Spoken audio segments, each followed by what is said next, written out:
Hey, bonjour à tous, c'est Atlas 510. J'espère que vous allez bien. En tout cas, moi, pour ma part, ça va toujours très bien, quoique je suis un petit peu plus fatigué qu'habituellement. J'ai pas mal de boulot dans le domaine professionnel et je vous avoue que ça me pèse un petit peu. L'année dernière, j'avais eu un peu la même situation au mois de juillet où je m'étais lancé dans 2 vidéos par semaine et j'avais pas pu tenir le rythme.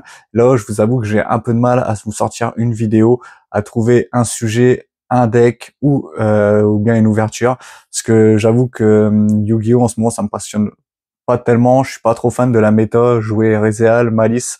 Ça va qu'il y a encore des decks, on va dire comme Fire King, comme Mermaid que je vais vous présenter dans quelques instants, qui changent un peu, qui diversifient, parce que je vous avoue que jouer la moitié du deck en end-trap, juste avec un engine, démon forgeron, et puis faire les combos comme ça, je trouve ça fatigant.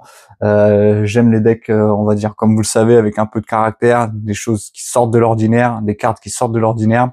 Donc, puis le fait de jouer 15 trap, que faut jouer minimum tous les Fuvalos pour que le deck ait une chance au niveau compétitif, je vous avoue que ça me fatigue et ça m'intéresse pas trop. On avait le même cas quand je sais plus, il y a un an et demi, quand les gens faisaient full negate avec Baron, avec Charge Borel sur le terrain, qui t'empêchait littéralement de jouer, plus Apollousa. J'avais un peu la même situation. Bah là, j'ai l'impression que en fait, tu joues au jeu, tu prends interruption sur interruption sur interruption, et puis tu peux tout simplement pas jouer. Ou alors le deck en face est trop fort et dans tous les cas tu te fais rouler dessus. Après c'est aussi un choix de ma part, hein. Je me retrouve pas forcément dans les decks méta, je suis pas forcément fan des archétypes méta qui sortent, que ce soit Malice, Rizal. Moi je fais partie des joueurs qu'il faut que l'archétype soit beau et que j'aime le gameplay, que j'aime les cartes que je vais jouer. Je vais pas jouer des cartes juste parce qu'elles sont fortes. D'ailleurs, voilà pour la petite introduction. Aujourd'hui je vous présente le deck Mermaid. Donc déjà de une, c'est un deck qui est assez fort. C'est un deck avec lequel j'avais en fait que je possède depuis quelques années d'ailleurs. Ça doit être le troisième deck que j'ai dû faire, tout simplement parce que MG adorait et adore toujours tout ce qui vient de l'eau. Donc chercher un deck aqua en gros. J'avais moi plus personnellement travaillé le deck Marine Cess. C'était un archétype avec les links qui me faisait un peu penser à Salamangreande, donc j'aimais plutôt. Mais honnêtement, le deck Mermaid, donc Atlantéenne, et, a vraiment une façon de jouer assez atypique. Le fait de défausser des monstres hauts et d'avoir des effets de toujours qui te fassent toujours avoir au minimum 2 monstres dans la main pour proc les effets, tout ça pour sortir des gros monstres. En plus, on a un extra deck qui est très fourni. Donc honnêtement, il y a pas mal de choses. C'est un deck aussi que je trouve très polyvalent à jouer go first, go second. Donc maintenant, vous allez me dire pourquoi cette miniature, mauvaise decklist, mauvais joueur. Parce qu'à l'heure actuelle, je tourne la vidéo, donc on est début avril. Je sais pas trop quand je vais sortir cette vidéo, parce que j'ai encore des ouvertures de collection. Mais on est samedi matin. Hier, j'ai joué avec des amis à Yu-Gi-Oh justement toute la soirée, et j'ai pas fait de très bonnes choses avec ce deck. Je sais même pas si j'ai dû prendre une game. Alors faute déjà de la connaissance du deck, parce que c'est un deck d'habitude quand je les joue, je les ai déjà pas mal poncés, on va dire, sur Master Duel, et là j'ai pas eu du tout l'occasion, par faute de temps encore. Et je pense que ma decklist était pas bonne du tout. J'avais pas récupéré les cartes qu'il me fallait, qui sont sorties dans Rarity. Donc vous allez voir, il y a pas mal de choses qui sont comment dire, améliorables, qui sont qu'on va pouvoir retirer. D'ailleurs, je vais vous en parler aussitôt. Il m'était reproché des fois dans certaines decklists de pas préciser mes choix, mais en tout cas là, je vais essayer d'être le plus clair possible et de vous faire la vidéo la plus détaillée possible. Donc on va commencer ça tout de suite. Donc je vais jouer 3 Neftabis, le prince de l'Atlantide, donc qui est pour moi la meilleure norme du deck. Franchement, quand on l'a, celle-là, c'est vraiment free. Donc qu'est-ce qu'elle nous dit? Vous pouvez envoyer un monstre Atlantide, Neftabis, le prince d'Atlantide, et garder l'Atlantide exclu depuis votre deck au cimetière. Donc déjà, elle nous permet de foolish un monstre Atlantide, donc c'est déjà très très fort, et d'ajouter en plus, et elle tuto, le prince d'Atlantide, depuis votre deck à votre main. Et si cette carte est envoyée au cimetière pour activer un effet de monstre aussi bien un monstre Atlantide, dans votre cimetière, invoquez-le spécialement. Vous ne pouvez utiliser chaque effet de Neftabis qu'une fois par tour. Donc c'est vraiment très très fort. Elle nous permet de défausser, d'aller tuto, et en plus si elle est défaussée pour activer l'effet d'un monstre haut, elle nous permet d'invoquer spécialement un monstre, donc depuis le cimetière, donc vraiment très très fort. Là, on va arriver sur le monstre qui fait tourner le deck, la carte qu'on veut absolument avoir au cimetière, qui a été réédité dans les Rarity 03, encore heureux d'ailleurs, parce que sinon je ne l'aurais qu'en 2 exemplaires.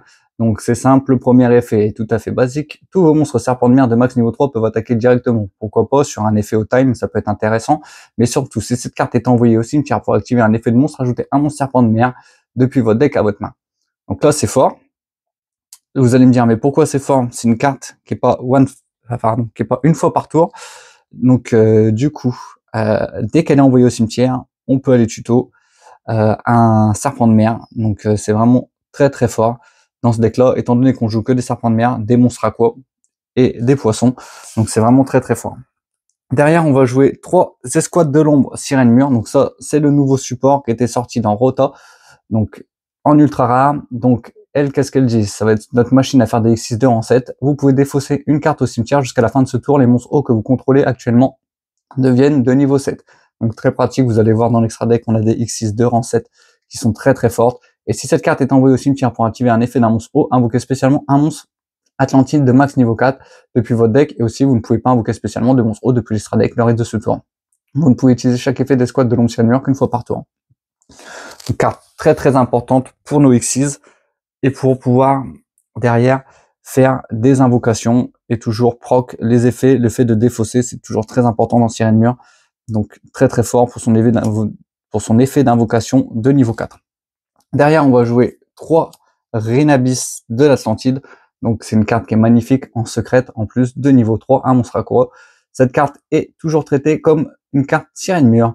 Donc celle-là, elle a un effet, je vais vous le lire. Vous pouvez sacrifier cette carte depuis votre main et un monstre Atlantide ou Sirène Mur depuis votre main ou terrain. Prenez un monstre poisson, serpent de mer ou aqua de niveau 7 depuis votre deck et soit ajoutez-le à votre main, soit invoquez-le spécialement. Donc on peut juste invoquer un monstre poisson de niveau 7 ou serpent de mer ou aqua. Donc c'est très très fort. Durant le tour de votre adversaire en effet rapide, vous pouvez bannir cette carte depuis votre cimetière et défausser une carte au cimetière, piocher une carte. Vous pouvez utiliser chaque effet de Renabis, l'esprit de l'Atlantide qu'une fois par tour.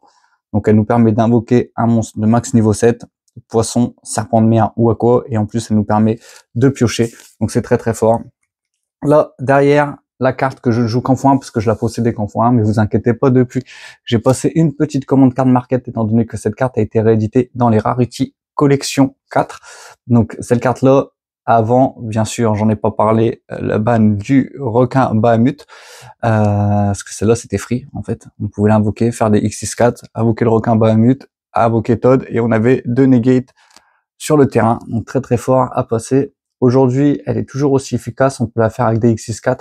D'ailleurs, c'est pour ça que je vous dis que la version du deck est améliorable, parce que j'ai pas un extra deck complet, j'ai pas d'X64, j'ai vu pas mal de versions, mais rien pour l'instant que j'appréciais, donc je vais voir. Mais en tout cas, cette carte-là, il faut la jouer au minimum x3, son effet est trop fort. Lorsque cette carte est invoquée normalement et ou spécialement, vous pouvez défausser un monstre haut au cimetière, ajouter un monstre haut de niveau 3 depuis votre deck à votre main. Vous ne pouvez utiliser l'effet de Sirène Mur qu'une fois par tour. Donc très très fort pour aller tuto les monstres qu'il nous faut. Et elle a toujours son effet d'être défaussée. Derrière, on va jouer le petit Poséidra, l'effréné de l'Atlantide. Donc pareil, je la possédais qu'en x1. C'est la dernière carte qui est sortie dans l'extension Suda pour le support. Donc cette carte-là, elle est vraiment trop trop forte. Comme je vous disais, le fait qu'on puisse la jouer, qu'on puisse jouer le deck en go first ou en go second, c'est vraiment très fort. Tant que vous contrôlez un monstre Poséidra, exclu, les monstres de votre adversaire ne peuvent pas cibler cette carte avec une attaque. Vous pouvez utiliser chacun des effets suivants de Poséidra, l'effréné de l'Atlantide qu'une fois par tour. Vous pouvez envoyer un autre monstre haut depuis votre main ou terrain face recto au cimetière. Invoquer spécialement cette carte depuis votre main. Si cette carte est invoquée normalement ou spécialement, vous pouvez envoyer un monstre Atlantide depuis votre deck ou cimetière, au cimetière, pardon, plus cible une carte contrôlée par votre adversaire, renvoyez-la à la main. Donc c'est vraiment très très fort. Elle permet de se défausser pour s'invoquer SP et en plus de redéfausser une carte derrière pour rebalancer un monstre. Pour rebalancer un monstre contrôlé, enfin non, même pas une carte contrôlée par votre adversaire, envoyez-le à la main. Donc comme je vous l'ai dit, mauvais escliste, mauvais joueur, je connaissais pas suffisamment le deck, c'est pour ça aujourd'hui que je relis toutes les cartes et que j'espère vraiment apprendre à maîtriser ce deck-là, trouver du temps pour le jouer, parce que comme je vous l'ai dit, je suis un peu lassé du deck Salamandre, j'aimerais bien un autre deck, et je trouve que le deck Sirène Mur est vraiment très très fort et très plaisant à jouer, j'aime beaucoup la mécanique. Derrière, je vais jouer 3 Sirène Mur Abysteus, donc elles sont juste magnifiques, j'ai eu le temps de les récupérer en secret, elles étaient sorties dans BLR, Donc vous pouvez défausser un autre monstre au cimetière, invoquer spécialement cette carte depuis votre main. Si elle est invoquée de cette façon, ajoutez un monstre Sirène Mur de max niveau 4 depuis votre deck à votre main. Vous pouvez utiliser cet effet de Sirène Mur abaissé jusqu'une fois par tour. Donc elle s'invoque en défonçant un monstre haut, et en plus elle nous permet d'aller chercher un monstre Sirène Mur. Donc c'est vraiment très très fort. Derrière on va jouer un petit infanterie lourde de l'Atlantide. Durant votre main phase, vous pouvez invoquer normalement un monstre de type serpent de mer de niveau 4. En plus de votre invocation normale, vous pouvez gagner cet effet qu'une fois par tour lorsque cette carte est envoyée au cimetière pour activer un effet de monstre haut. Ciblez une carte face recto contrôlée par votre adversaire, détruisez la cible. Donc c'est pas mal. Quand on a été tuto pas mal 2 fois des serpents de mer, on peut aller chercher l'infanterie lourde. Et pourquoi pas péter une carte de l'adversaire. Donc cette carte-là, je pense que c'est une carte qui va se faire bannir tôt ou tard. Elle est juste trop forte. Donc le ménestrel des profondeurs, serpent de mer, synthoniseur de niveau 3. Comment vous dire que cette carte-là, si on l'a en main et qu'on go first, on peut tout de suite retirer une petite entrap de la main de l'adversaire. Donc, genre un petit Nibiru qui pourrait nous embêter, genre une petite hache, un petit Fuvalos, pourquoi pas. Donc, vous pouvez défausser cette carte et un monstre haut. Donc là, jusqu'à là, ça nous arrange toujours. Jusqu'à là, une phase, regardez la main de votre adversaire et bannissez face recto une carte depuis sa main. Si cette carte est invoquée spécialement, vous pouvez envoyer 3 cartes au-dessus de votre deck au cimetière, puis cibler un monstre haut de max niveau 4 dans vos cimetières, passez-le au-dessus ou au-dessous du deck. Vous ne pouvez utiliser chaque effet de ménestrel de profondeur qu'une fois par tour. Donc on fait surtout son premier effet. Donc là, je la joue x2, parce que je voulais absolument avoir un synthoniseur en plus. Ça me semblait important. On pourrait la jouer x1. De toute façon, dans la prochaine version, dans un mois que je vais vous présenter, j'aurai récupéré toutes les cartes poissons qu'il faut. Donc le Coléocante, qui nous permet juste tout simplement d'invoquer les monstres poissons qu'on a du deck et du cimetière pour pouvoir sortir nos grosses synchros. Donc je pense que je la jouerai plus qu'en x1.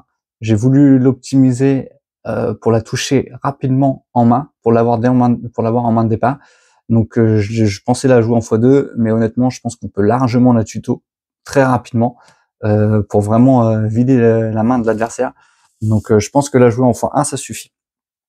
Derrière, pareil, l'autre carte très importante, le Moulin Glacia. Celle-là en go first, elle est juste waouh. Ni invocable normalement, ni posable normalement. Uniquement invocable spécialement depuis votre main, en ayant exactement 5 monstres hautes dans votre cimetière. Si cette carte est invoquée spécialement, défaussez 2 cartes au hasard à votre adversaire, ou toute sa main. S'il en a moins de 2, vous ne pouvez utiliser cet effet de Moulin Glacia Seigneur Lumière qu'une fois par tour.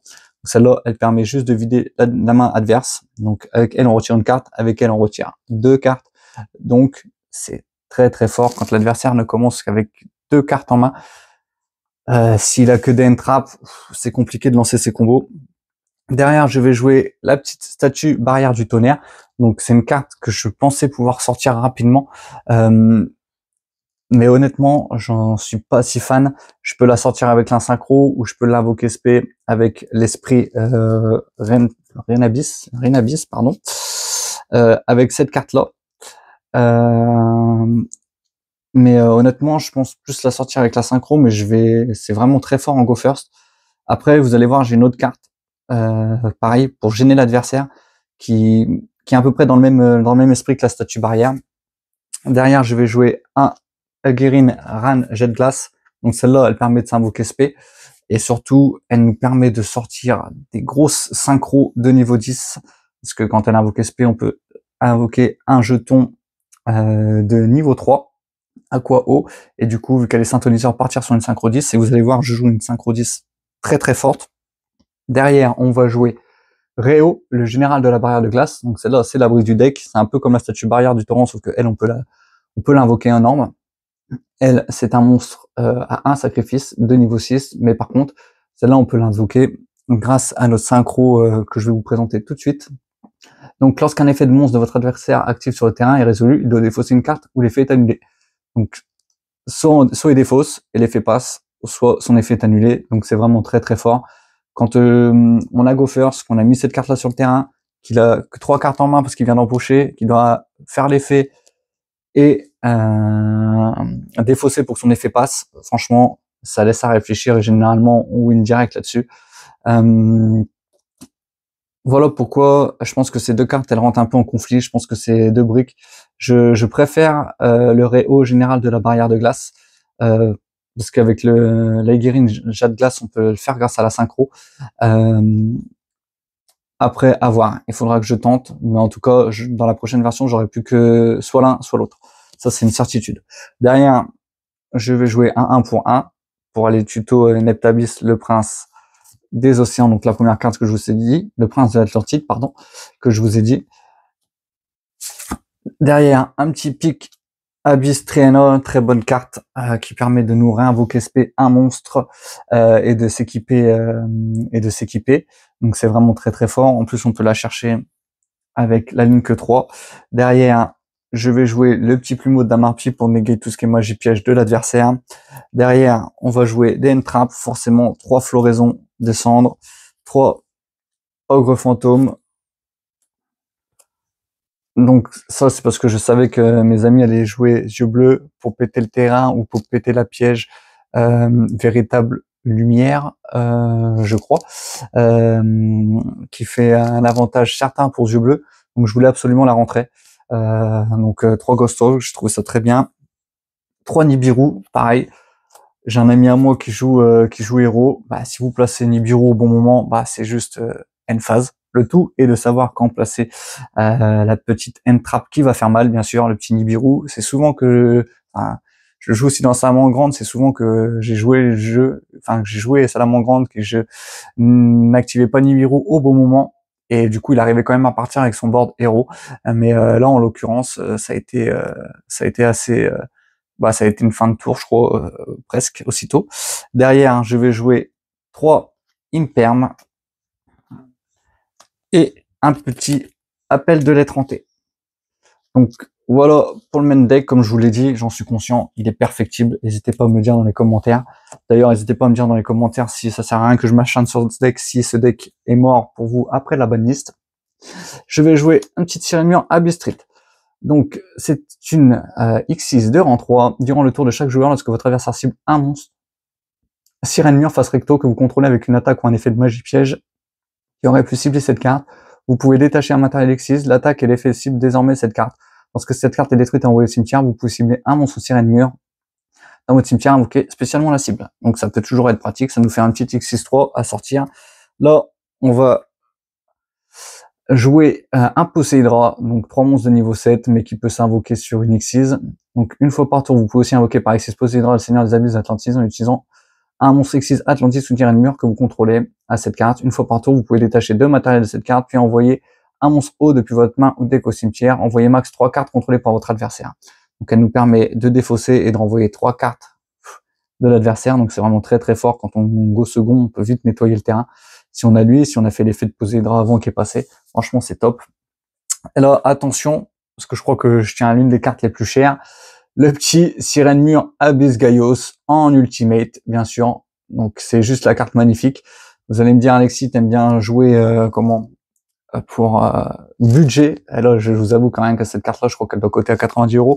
Mais pour la petite histoire, cette carte-là, comme je vous l'ai dit, c'est l'un des premiers decks que j'ai acheté et c'est la première ultimate que j'ai acheté. J'ai dû la payer 11 €. Je crois que c'était en 2020, il me semble. Et 11 €. Je m'étais dit, bon, je me fais un petit kiff, je me fais plaisir. C'était pour MJ, je voulais lui faire plaisir. Je trouvais juste la carte magnifique. Et elle était qu'en ultimate. Du coup, je l'ai acheté en ultimate. Et aujourd'hui, elle doit dépasser 80 € facile. Donc voilà pourquoi j'ai décidé de jouer ce deck-là. Elle est ressortie bien sûr dans Rarity 4, mais honnêtement, moi je l'avais en ultimate, je l'ai pas acheté en secrète, mais je la trouve juste magnifique. Donc voilà pour la petite aparté. Tant que cette carte face recto a du matériel, les monstres de minimum niveau 5 ne peuvent pas attaquer. Une fois par tour, durant le tour de chaque joueur, vous pouvez détacher un matériel X6 de cette carte jusqu'à la fin du tour, annuler les effets de tous les monstres face recto actuellement contrôlés par votre adversaire. Donc non seulement elle est magnifique, mais en plus elle est très très forte. Derrière, je vais jouer un petit Abyss Street, l'esprit de l'Atlantide. Donc les monstres hauts que vous contrôlez gagnent 300 d'attaque et de défense pour chaque matériel attaché à cette carte. Vous ne pouvez utiliser chacun des effets suivants Abyss Street, l'esprit de l'Atlantide, qu'une fois par tour. Si cette carte est invoquée par X6, vous pouvez cibler un autre monstre poisson, serpent de mer ou aqua de max niveau 7 dans votre cimetière, invoquez-le spécialement. Vous pouvez détacher un matériel de cette carte, poser une magie Abyss depuis votre deck. Donc très très fort aussi. Derrière, on va jouer la petite Anémone Corallienne Marine 16, donc c'est là la ligne Q2 qui nous permet de réinvoquer max un monstre de niveau 4 depuis le cimetière, un monstre haut bien sûr. Derrière, Roi des Sirènes Mur Neptabis, donc cette carte là qui nous permet de dire votre adversaire ne peut pas cibler de monstres hauts pointés par cette carte avec des effets de carte. Vous pouvez utiliser chacun des effets suivants de Roi des Sirènes Mur Neptabis qu'une fois par tour. Si un ou plusieurs monstres hauts sont envoyés au cimetière pour activer une carte ou un effet, sauf durant un damage save, vous pouvez prendre une magie d'équipement. Donc voilà pourquoi on joue la magie d'équipement des abysses depuis votre deck, soit ajoutez-la à votre main, soit équipez-la à cette carte. Cette carte en position de son propriétaire détruite par une carte de l'adversaire, vous pouvez ajouter un monstre Atlantide ou un mur depuis votre deck à votre main. Et en plus, elle a 2400 d'attaque, c'est plutôt fort. Derrière, on va jouer la petite sirène mur Abyss Alacia, donc c'est pareil, elle permet de nous buff 500 d'attaque et de défense. C'est bien de l'avoir, après c'est perfectible. Le petit dragon du monde Vemer Zelentis, j'ai pas besoin de le préciser.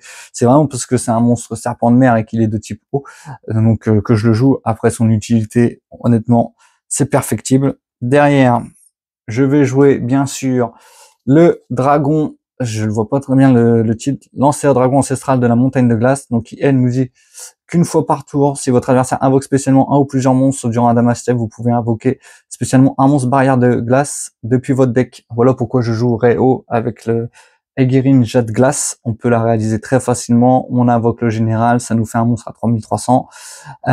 Puis vous pouvez changer un monstre en position d'attaque contrôlé par votre adversaire en position de défense. Vous pouvez utiliser cet effet de lanceur dragon ancestral. Une fois, si cette carte face recto invoquée par synchronisation contrôlée par son propriétaire quitte le terrain à cause d'une carte de l'adversaire, vous pouvez invoquer spécialement un monstre synchro barrière de glace depuis votre extra deck. Ceci est traité comme une invocation synchro. Donc du coup, on va pas se priver, on va jouer le petit Trishula. Celui-là, le Dragon 0. Après, on va rejouer bien sûr le Trishula classique, donc qui nous permet vraiment de vider le terrain et la main, la main et le cimetière adverse. Derrière, je vais jouer un petit dragon corail, donc celle-là, un dragon synthoniseur, donc de niveau 6, c'est toujours sympa. En plus, elle nous permet de piocher, donc c'est vraiment top. C'est une aqua, et derrière la prima donna des profondeurs que je pouvais réaliser assez facilement et qui, elle, nous permettait d'invoquer la statue barrière. Donc vous pouvez cibler une des cartes bannies de votre adversaire, ajoutez-le à votre main ou invoquer spécialement un monstre haut de max niveau 4 depuis votre deck. Si vous le faites, ajoutez la cible à sa main. Si cette carte envoie au cimetière, vous pouvez cibler une carte bannie, mélangez-le dans le deck. Donc ça, je trouvais que c'était plutôt bien, qu'on pouvait le faire invoquer la statue barrière, mais comme je vous l'ai dit, entre le général Réo et la barrière, il y a des choix à faire. Donc je pense que honnêtement, c'est le général que je vais garder. J'aime beaucoup les cartes barrières de glace, et donc je trouve que c'est une bonne façon de les jouer. Et je trouve vraiment en Go First, l'effet de Réo est vraiment dévastateur, je trouve. Donc voilà pour la petite présentation. J'avais pas mal de choses à vous dire. C'est vrai que je suis un peu moins motivé, un peu moins hypé par les sorties. Qui vont arriver sur Yu-Gi-Oh! Honnêtement, la prochaine sortie qui m'intéresse, c'est Bataille de légende avec le support Orcust, avec les 2 lignes qui vont sortir. Après, on va laisser passer le CDF. Malheureusement, encore une année où je pourrais pas m'y rendre. Donc un peu déçu, mais de toute façon, je ne joue pas assez pour pouvoir prétendre et pour pouvoir même y aller en m'amusant. Comme je vous ai dit, j'ai trop d'hésitation sur le deck Sirène Mur. J'aurais pu y aller avec Salamandre, mais je pense que je me serais fait rouler dessus. Donc à voir, je vais pas mal travailler le deck Sirène Mur, et puis ça se trouve je vais le travailler, et puis à la prochaine banlist en septembre, il sera complètement hit par la banlist. Déjà qu'il a pris un sacré coup, on va pas se mentir, mais c'est normal, il était assez abusé. Donc voilà, je vais continuer à vous sortir du contenu régulier, essayer de vous trouver des petites collections sympathiques, essayer de prendre du plaisir quand même si j'ai pas trop le temps en ce moment de jouer. Donc voilà. Et ben écoutez, j'espère que cette vidéo vous aura plu. N'hésitez pas à me dire ce que vous en pensez dans les commentaires. C'était Atlas 510, au plaisir de vous retrouver pour une prochaine vidéo. À bientôt.